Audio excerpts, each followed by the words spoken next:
L'histoire de la Terre s'écrivait dans un livre de 1000 pages. La vie y apparaîtrait vers la page 185. Cette vie ne serait représentée que par des cellules simples pendant plus de 700 pages. Jusqu'à l'explosion d'espèces multicellulaires des pages 870 à 880.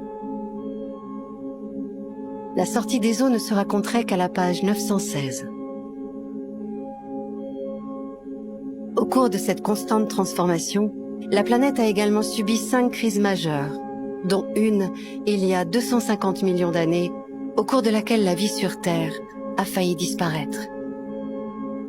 Cette extinction de masse a entraîné la disparition de 70% des espèces terrestres et 96% des espèces marines.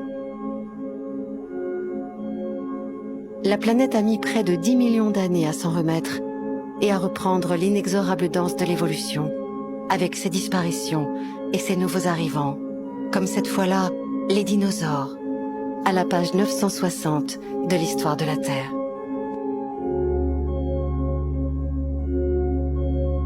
À la fin du livre, l'histoire entière d'Homo sapiens depuis son apparition jusqu'à aujourd'hui ne ferait l'objet que d'une poignée de lignes tout en bas de la toute dernière page.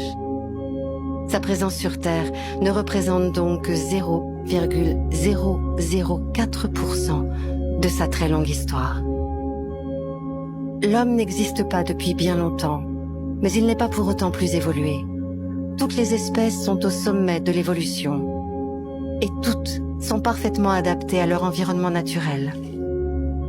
Du bernacle, fermement ancré sur sa baleine, jusqu'au minuscule dik-dik, d'apparence si fragile, mais qui survit aux attaques répétées des aigles, pythons et lions, depuis des temps immémoriaux. Rien n'indique que l'espèce humaine devrait être éternelle, ni même qu'elle mettra plus longtemps que les autres à disparaître.